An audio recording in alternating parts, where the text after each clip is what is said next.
जय हिंद साथियों, स्वागत है आपका हमारे YouTube चैनल द हम सफर में। तो कंप्यूटर सामान्य ज्ञान के सीरीज में मेरा ये दूसरा वीडियो है। पहले वीडियो में हम लेकर आए थे कि कंप्यूटर में मुख्यतः किन किन टॉपिक्स को पढ़ना है या कहाँ से मुख्य रूप से बहुतायत में प्रश्न पूछे जाते हैं या पूछे जाने की संभावना होती है। तो उसमें सारे चैप्टर को मैंने कवर किया था और डिटेल्स में स्टडी बेसिक कंप्यूटर सामान्य ज्ञान का अध्ययन का ये पहला वीडियो है, जिसे पार्ट 1 के नाम से लेकर आ रहे हैं।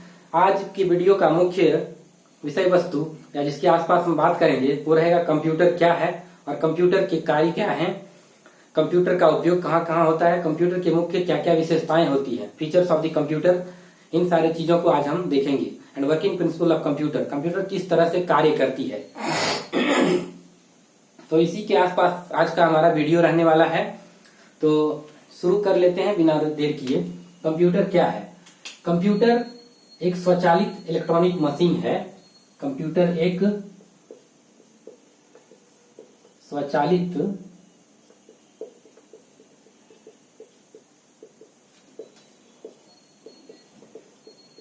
इलेक्ट्रॉनिक मशीन है जिसका उपयोग तर्कपूर्ण गणनाओं को करने के लिए किया जाता है।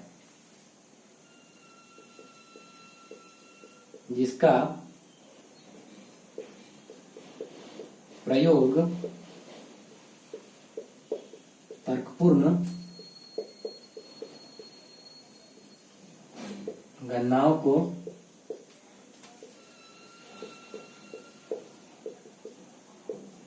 करने के लिए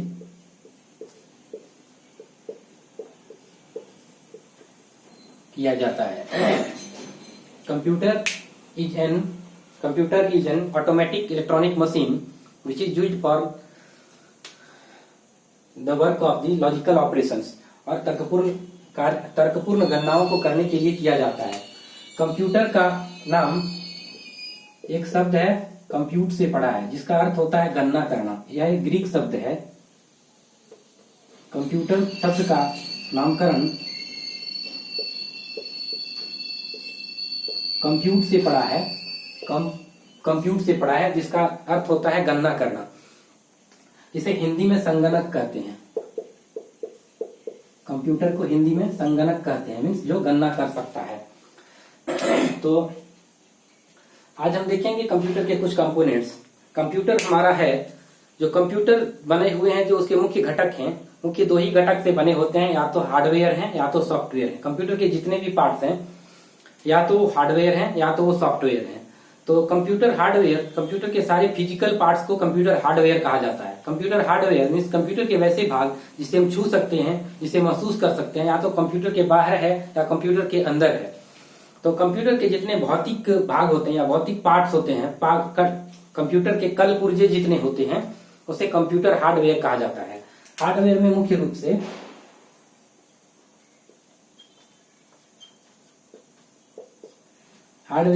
रूप से मॉनिटर, सीपीयू, कीबोर्ड,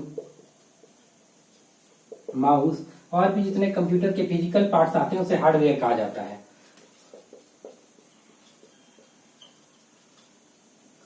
सॉफ्टवेयर क्या होता है?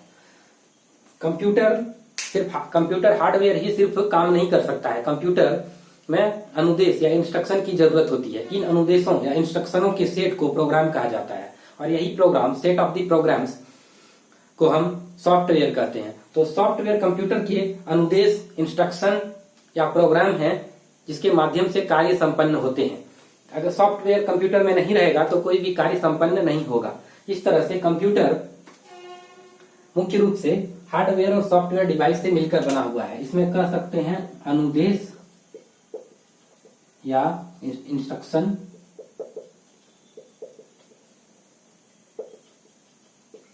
या इंस्ट्रक्शन के सेट, प्रोग्राम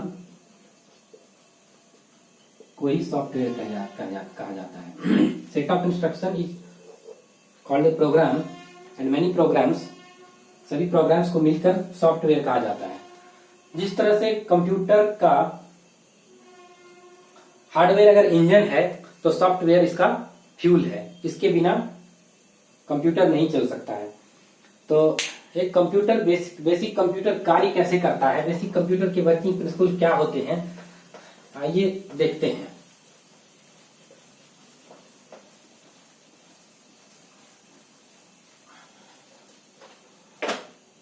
कंप्यूटर का मुख्य कार्य डाटा को सूचना में परिवर्तित करना होता है। डाटा तो देखते हैं पहले हम, डाटा होता क्या है, एक बार इसको कुछ शब्दावली है जो देख लेते हैं। डाटा क्या होता है?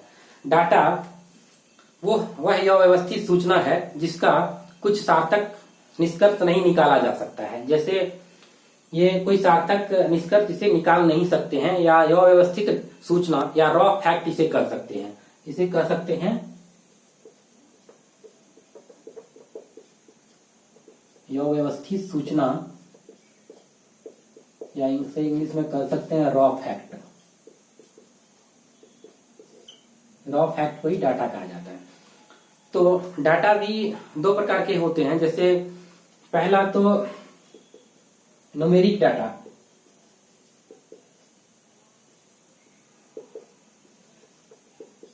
इसको हिंदी में कहेंगे संख्यात्मक डाटा।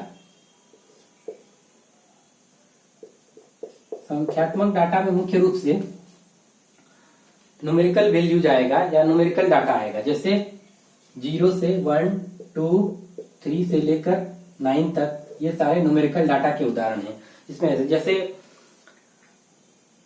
किसी एम्प्लॉय का सैलरी 92,000, ये न्यूमेरिकल डाटा के उदाहरण है। या किसी स्टूडेंट द्वारा प्राप्त मार्क्स या प्राप्तांक जैसे 72, इस तरह के डाटा जो है वो न्यूमेरिक डाटा के उदाहरण हैं। दूसरा है अल्फा न्यूमेरिक डाटा।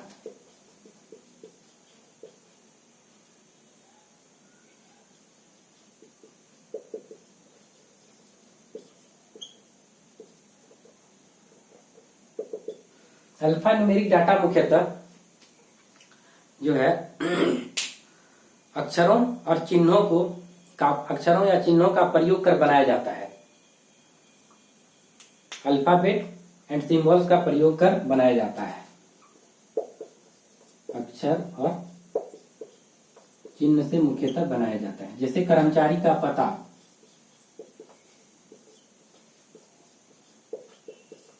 कर्मचारी का पता, ये अल्फा न्यूमेरिक डाटा के उदाहरण हैं। देखते हैं सूचना क्या होती है। सूचना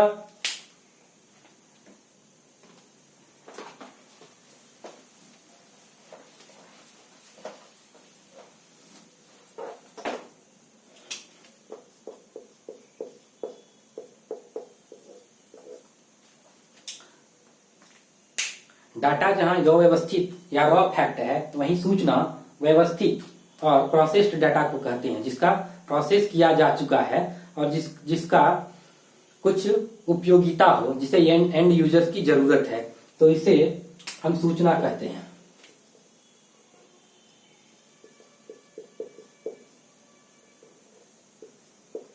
व्यवस्थित सूचना जिससे कुछ सार्थक निष्कर्ष निकलता है और जिसे एंड यूजर्स को जरूरत है, उसे सूचना कहते हैं। ये प्रोसेस्ड डाटा होता है, ये प्रोसेस्ड डाटा होता है, ये प्रोसेस्ड डाटा होता है जिसे हम सूचना कहते हैं। तो आइए अगले पार्ट में हम देखते हैं कंप्यूटर कार्य कैसे करता है। कंप्यूटर के मुख्य 4 कार्य होते हैं। डाटा संग्रह करना, दूसरा डाटा प्रोसेस करना,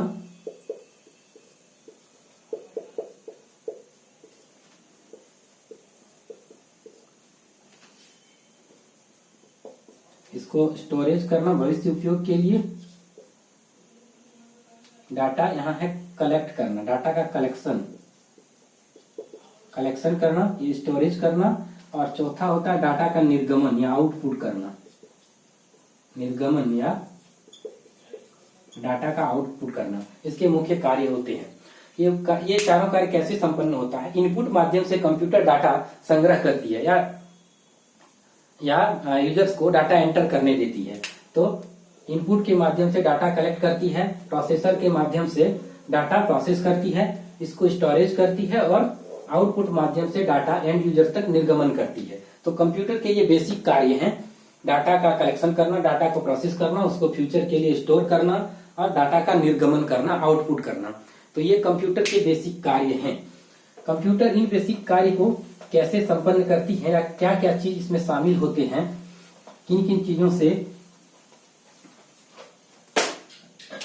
इनपुट डाटा आता है,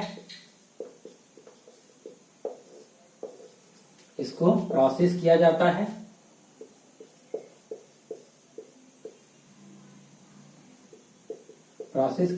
इससे आउटपुट किया जाता है, इसका निर्गमन किया जाता है।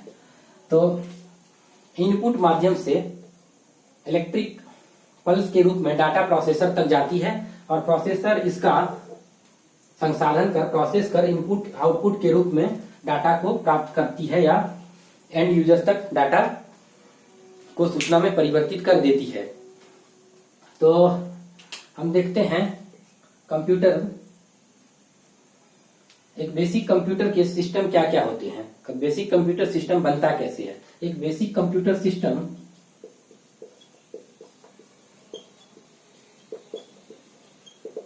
मुख्यतः इनपुट यूनिट,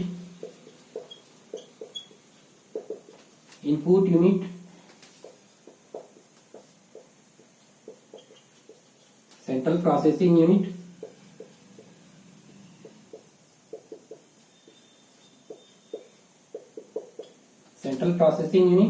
और आउटपुट यूनिट से मिलकर बना होता है।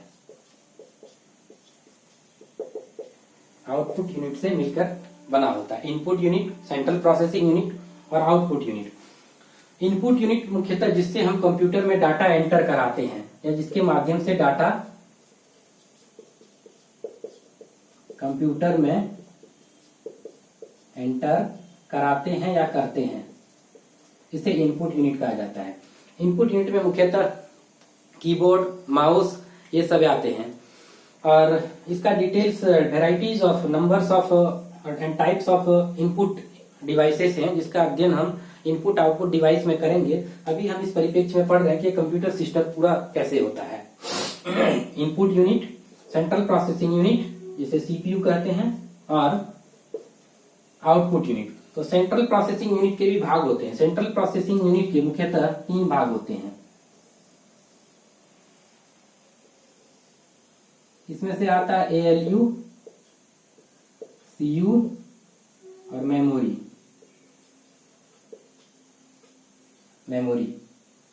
एएलयू का मुख्य कार्य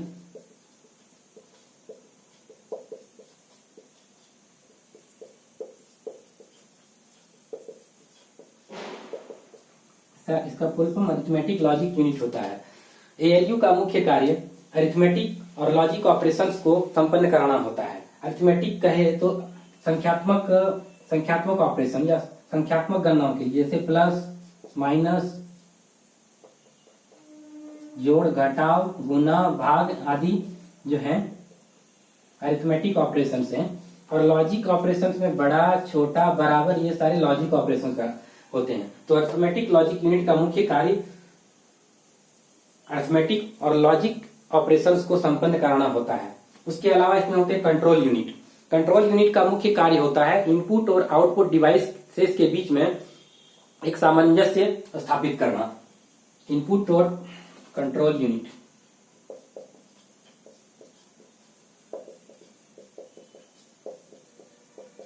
इनपुट एंड आउटपुट डिवाइसेस के बीच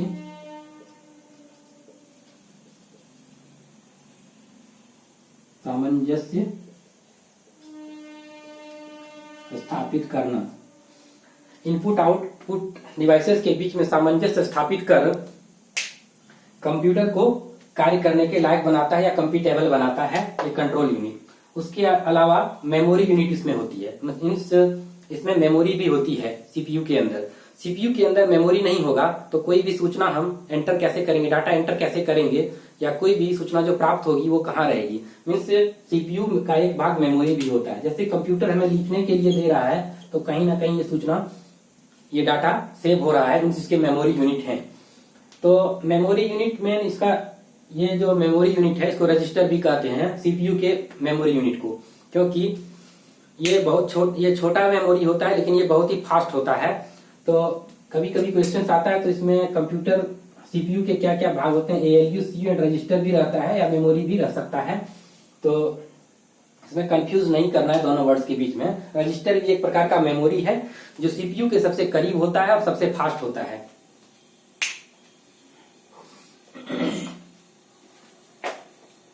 सेंट्रल प्रोसेसिंग यूनिट जो है, सेंट्रल प्रोसेसिंग यूनिट को प्रोसेसर भी कहा जाता है,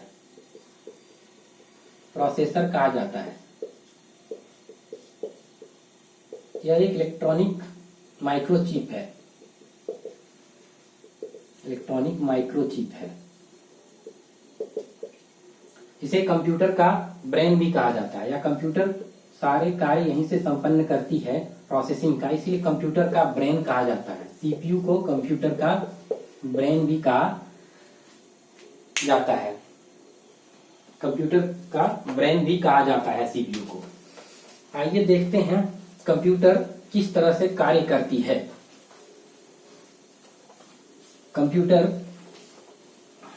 का एक इंस्ट्रक्शन साइकिल कैसे पूरा होता है, या मशीन साइकिल कैसे पूरा होता है।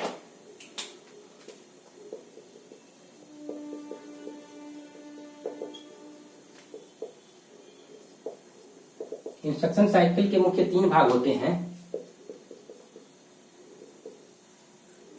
डाटा फेच करना, उसके बाद डाटा को डिकोड करना और इसको एग्जीक्यूट करना। इसके मुख्य 3 भाग होते हैं इंस्ट्रक्शन साइकिल के, fetch, decode and execute. Fetch में क्या होता है, डाटा का संग्रह करती है कंप्यूटर, और दूसरे में उस डाटा को कंप्यूटर द्वारा पढ़े जाने के लायक कमांड्स में बदलती है, जिसे डिकोड करते हैं। और इस सारे कार्यों को जब संपन्न करती है तो इसकी एग्जीक्यूशन कहा जाता है, एग्जीक्यूट। तो कंप्यूटर इंस्ट्रक्शन साइकिल के 3 प्रोसेस होते हैं। इसमें से कंप्यूटर मेनली इनपुट माध्यम से डाटा हमें एंटर करने देती है। उसके अलावा सेंट्रल प्रोसेसिंग यूनिट द्वारा डाटा का प्रोसेस किया जाता है। उसके अलावा आउटपुट के रूप में निर्गमन होता है, या आउटपुट के रूप में हमें सूचना प्राप्त होती है। होता है इलेक्ट्रॉनिक डाटा प्रोसेसिंग, ईडीपी।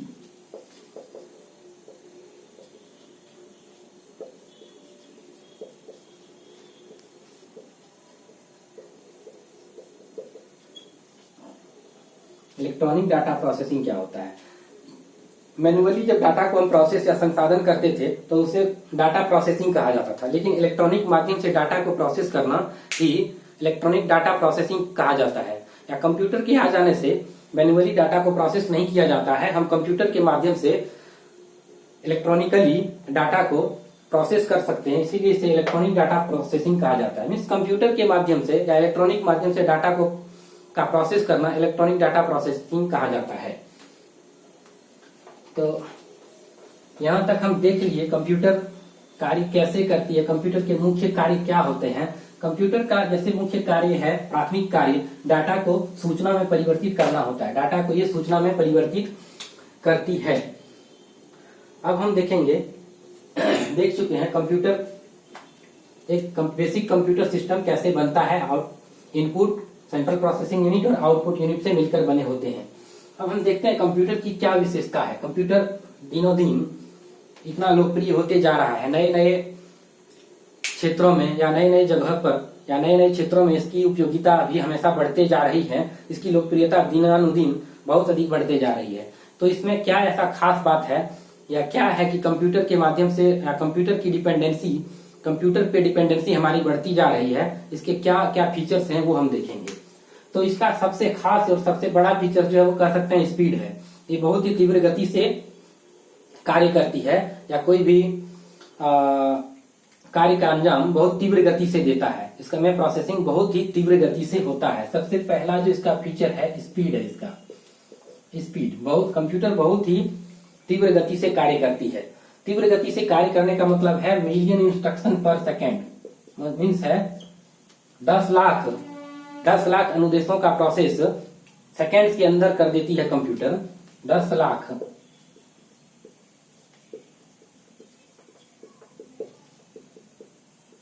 अनुदेशों का संसाधन सेकेंड्स में कर देती है।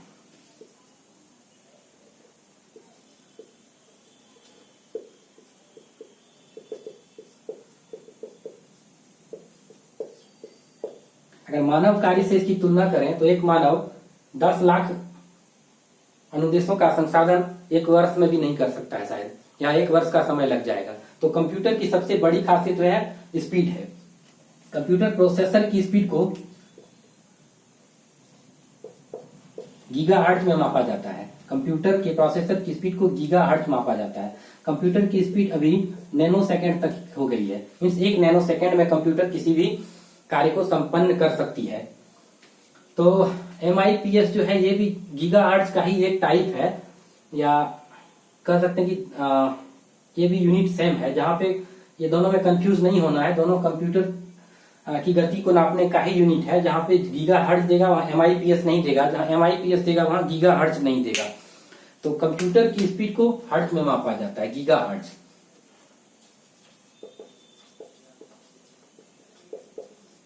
कंप्यूटर की स्पीड को गीगाहर्ट्ज में मापा जाता है। तो सबसे पहला फीचर इसका है स्पीड, दूसरा है एक्यूरेसी। दूसरा मुख्य फीचर जो है वह एक्यूरेसी। कंप्यूटर जो है समान एक्यूरेसी के साथ किसी भी कार्य को बार बार कर सकती है, जबकि मानव द्वारा अगर कोई कार्य बार बार संपन्न किया जाता है तो मानव द्वारा हमेशा मिस्टेक होने की, मानव ह्यूमन एरर होने की हमेशा संभावना, पॉसिबिलिटी बनी रहती है। लेकिन कंप्यूटर को एक बार हम जैसा अनुदेश दे दिए प्री लोडेड इंस्ट्रक्शन के हिसाब से, वो उस तरह के निर्णय बार बार उतनी ही एक्यूरेसी के साथ लेगी। उसके बाद आते हैं, एक्यूरेसी के बाद है इसकी विश्वसनीयता, रिलायबिलिटी।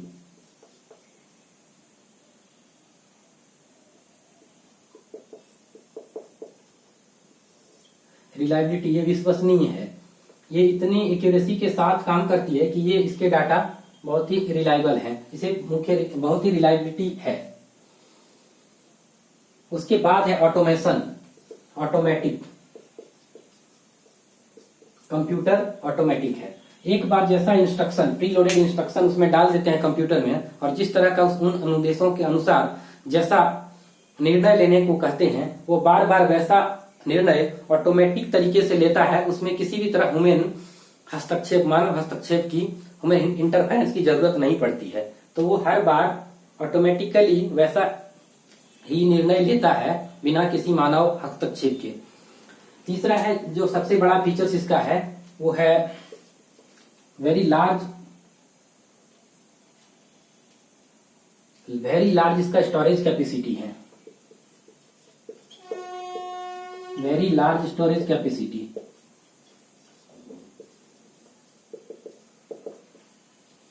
मतलब विशाल भंडारण क्षमता।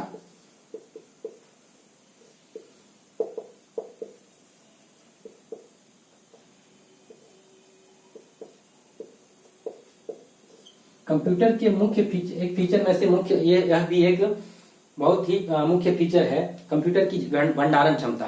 क्योंकि कंप्यूटर की विशाल भंडारण क्षमता अगर नहीं होती तो कंप्यूटर इतना विशेष नहीं बनता, इसके फीचर्स या इसकी लोकप्रियता इतनी नहीं बढ़ती। क्योंकि जो इंस्ट्रक्शन या प्रोग्राम या सॉफ्टवेयर होते हैं वो छोटे नहीं होते हैं, वो बहुत ही बड़े होते हैं। वो बहुत ही बड़े डेटा होते हैं जिसके लिए एक बहुत बड़े मेमोरी यूनिट की जरूरत पड़ती है या मेमोरी की आवश्यकता पड़ती है।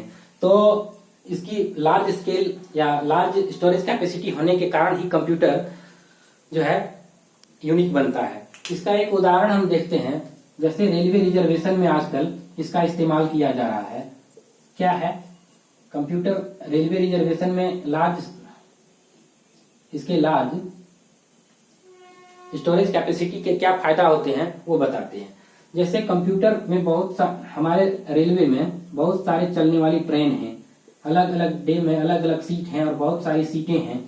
तो हम ऐसा इंस्ट्रक्शन इसमें बनाते हैं कि कंप्यूटर के सारे सीट्स का डिटेल कंप्यूटर की मेमोरी में डाल देते हैं। डे वाइज सभी दिन के सभी सीटों का डिटेल्स कंप्यूटर में डाल देते हैं और किसी भी इसे कंप्यूटर से जोड़ देते हैं। किसी भी टर्मिनल से जब लोग सीट को बुक कर लेते हैं तो जितने खाली रहते हैं उतने वो खाली दिखाते हैं ऑक्युपाइड सीट को हटा करके। तो ये इसलिए संभव हो पाया है, इतने बड़े लार्ज स्केल डाटा को कंप्यूटर में दे पाना या कंप्यूटर के मेमोरी में डाल पाना सिर्फ इसलिए और इसलिए संभव हो पाया है कि इसकी स्टोरेज कैपेसिटी बहुत ही हाई है, ऑटोमेटेड है, उसके अलावा फास्ट रिट्राइवल है। फास्ट किसी भी सूचना को, भंडारित सूचना को बहुत ही तीव्र गति से हम फास्टली रिट्राइव कर सकते हैं या प्राप्त कर सकते हैं।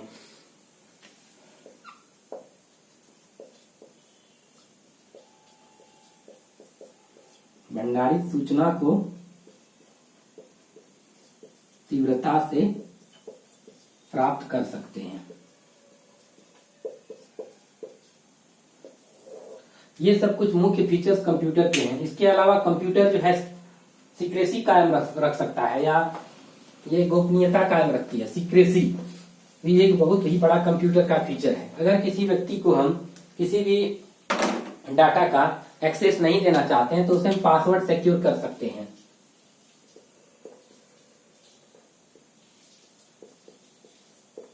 पासवर्ड सिक्योर कर सकते हैं जिसके माध्यम से डाटा का पहुंच किसी भी व्यक्ति तक हम रोक सकते हैं। तो ये सारी चीज है कंप्यूटर्स के बारे में, इनकी ये विशेषता है और बहुत सारी विशेषताएं हैं। इसके उपयोग से कागज का उपयोग कम हुआ है, कागज की खर्च कम होती है। इस तरह से कंप्यूटर के मुख्य फीचर्स हैं, लेकिन कंप्यूटर के कुछ लिमिटेशंस भी हैं। कंप्यूटर सुपर नहीं है, सब कुछ काम को अपने दिमाग से नहीं सोच सकता है या हम जैसे उसे इंस्ट्रक्शन देंगे उसी आधार पे कर सकता है। तो देखते हैं इसकी क्या सीमा है, क्या लिमिटेशंस है कंप्यूटर के, आज देखेंगे हम लिमिटेशंस ऑफ कंप्यूटर में।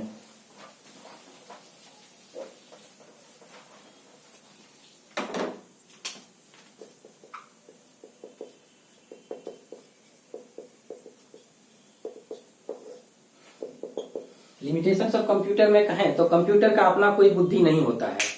कंप्यूटर में हम जिस तरह का इंस्ट्रक्शन बना करके एक अनुदेश उसमें दिए हैं उसी के आधार पर वह कोई भी निर्णय ले सकता है। इसकी अपनी कोई बुद्धि नहीं होती है, अपनी कोई बुद्धिमत्ता नहीं होती है। यह pre loaded set of instruction या अनुदेशों के हिसाब से ही ये कोई भी निर्णय लेती है। तो कंप्यूटर का अपना दिमाग नहीं होता है, नो माइंड। दूसरा डिपेंडेंसी है, it depends on electricity. Computer electric supply बंद हो जाने से कार्य नहीं कर सकती है। कंप्यूटर को हमेशा लगातार विद्युत सप्लाई चाहिए तभी ये काम कर सकती है, अन्यथा काम नहीं करेगी। जैसे बैंकों में कंप्यूटर में अगर यदि विद्युत सप्लाई कट जाती है तो किसी दूसरे माध्यम से जनरेटर या कुछ चलाकर उसे विद्युत सप्लाई देना पड़ता है, तभी वो काम कर पाती है। तो इस तरह से इसकी डिपेंडेंसी है। लेकिन एक मानव सामान्य काम कर रहा है तो उसके लिए विद्युत की आवश्यकता नहीं होती है, या विद्युत कट जाने के बाद भी वो अपना कंटिन्यू काम कर सकते हैं। मीन्स इसकी डिपेंडेंसी है इलेक्ट्रिसिटी पे। तीसरा है ये वायरस से अटैक होता है। वायरस से अटैक होता है। वायरस अगर किसी भी डाटा या किसी भी सूचना किसी फाइल में अटैक होता है तो वो सूचना नष्ट भी हो सकती है। तो इस तरह से ये इसके लिमिटेशंस हैं। कंप्यूटर सुपर नहीं है, इसके भी कुछ लिमिटेशंस हैं। एक लिमिट में ये काम कर सकती है। अब देखेंगे कंप्यूटर के उपयोग क्या है, कंप्यूटर की उपयोगिता क्या है। कंप्यूटर आज इतने लोकप्रिय होते जा रहे हैं, नए नए क्षेत्रों में इसकी उपयोगिता बढ़ रही है। जब शुरुआत में कंप्यूटर की शुरुआत हुई थी, जब पहली बार आया था, तो कंप्यूटर का उपयोग मुख्यतः वैज्ञानिक अनुसंधान और रक्षा फौज के लिए किया जाता था। लेकिन आज इसके बहुतायत उपयोग हो गए हैं, आज इसके घर घर उपयोग हो गए हैं। यहाँ तक कि किराना स्टोर या छोटे छोटे सैलून्स में भी कंप्यूटर का इस्तेमाल किया जा रहा है या कंप्यूटर के माध्यम से काम किया है। कंप्यूटर जो है मानव के हर पहलू को प्रभावित किया है। कंप्यूटर हमारे कार्य करने की यह शैली है उसमें परिवर्तन लाया है और हमारे कार्यों को बहुत ही आसान बनाया है। तो कंप्यूटर देखेंगे कहाँ कहाँ प्रयोग हो रहे हैं, कैसे उपयोग हो रहे हैं और इसकी उपयोगिता वहाँ क्या है और इसके बिना भी वहाँ काम चल सकता है या नहीं, देखेंगे इसकी क्या उपयोगिता है। तो कंप्यूटर तो सबसे पहले जो उपयोग होता है, बहुत सारे क्षेत्र हैं, बैंक में इसका उपयोग होता है, बैंकों में इसका उपयोग होता है। बैंक में सारे काम, लेन देन के सारे हिसाब को रखने के लिए आज कंप्यूटर के माध्यम से ही किया जाता है। कंप्यूटर में एक सेट ऑफ इंस्ट्रक्शन पहले से दिया जाता है, जिसके माध्यम से कंप्यूटर निर्णय लेती है और सारे कार्य संपादित या एग्जीक्यूट होते हैं। तो बैंकों में इसका इस्तेमाल होता है। बैंकों में इसका इस्तेमाल या इसकी उपयोगिता इतनी बढ़ गई है कि लिंक चले जाने से बैंक के सारे कार्य ठप हो जाते हैं। कोई भी कार्य बैंक में नहीं हो सकता है अगर कंप्यूटर सॉफ्टवेयर काम नहीं कर रहा है या इंटरनेट किसी तरह से कट गया है, तो सारे कार्य बैंक के ठप हो जाते हैं, मैन्युअली किसी भी तरह का कार्य नहीं कर सकते हैं। दूसरा जो मुख्य काम है, रेलवे आरक्षण में इसका इस्तेमाल हो रहा है।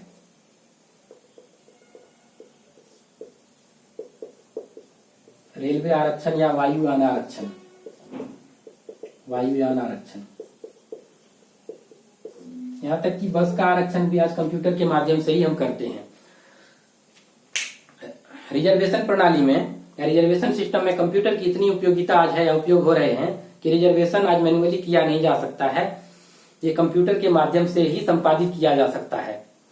उसके अलावा जो पहले से ही कंप्यूटर के कुछ पॉपुलर उपयोग होते जा रहे हैं, वैज्ञानिक अनुसंधान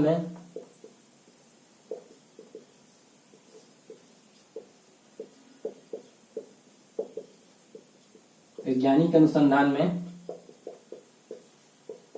रक्षा या फौज क्षेत्र में,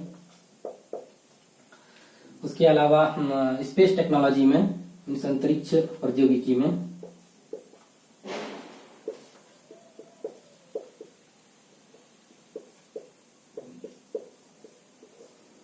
प्रौद्योगिकी में, इसका इस्तेमाल किया जा रहा है। उसके अलावा प्रकाशन के क्षेत्र में, पब्लिकेशन इंडस्ट्री में इसका इस्तेमाल हो रहा है।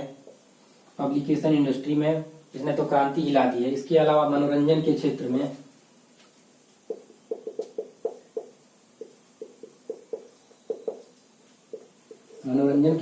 भी इसने बहुत ही क्रांति लाई है। जैसे हम बहुत बड़े डाटा को, मल्टीमीडिया डाटा है, कहीं भी स्टोर कर सकते हैं और उसे इंटरनेट से अगर जोड़ दें तो कहीं भी उस सूचना को प्राप्त किया जा सकता है, उसे रीड किया जा सकता है। मनोरंजन इंडस्ट्री में इसने तो रिवॉल्यूशन हिला दिया है। उसके अलावा शिक्षा के क्षेत्र में ही इसने बड़ी ही प्रगति की है और शिक्षा के क्षेत्र में ही इसके बहुतायत प्रयोग हो रहे हैं। जैसे शिक्षा के क्षेत्र में एक तो मल्टीमीडिया कंटेंट है, उसके अलावा डिजिटल लाइब्रेरी बनाया जा सकता है। जैसे किसी एक पुस्तक को, जैसे हार्ड कॉपी या कोई पुस्तक है हमारे पास, तो कुछ ही व्यक्ति तक उसका पहुंच है या कुछ ही व्यक्ति उसे पढ़ सकते हैं। लेकिन डिजिटल लाइब्रेरी, उस पुस्तक का डिजिटल फॉर्मेट अगर कंप्यूटर के सिस्टम में डाल दिया जाए या कंप्यूटर की मेमोरी में डाल दिया जाए, उसे इंटरनेट से जोड़ दिया जाए, तो उसकी उपयोगिता इतनी बढ़ जाती है कि उसको इंटरनेट के माध्यम से कहीं भी और कितने भी व्यक्तियों द्वारा उसे पढ़ा जा सकता है या उसका एक्सेस किया जा सकता है। तो शिक्षा के क्षेत्र में भी कंप्यूटर ने बड़ी ही प्रगति की है। उसके अलावा जो इसका उपयोग हो रहा है, चिकित्सा क्षेत्र में आज कंप्यूटर के बिना कार्य ही नहीं होता है। शिक्षा, चिकित्सा, उसके अलावा सुपरमार्केट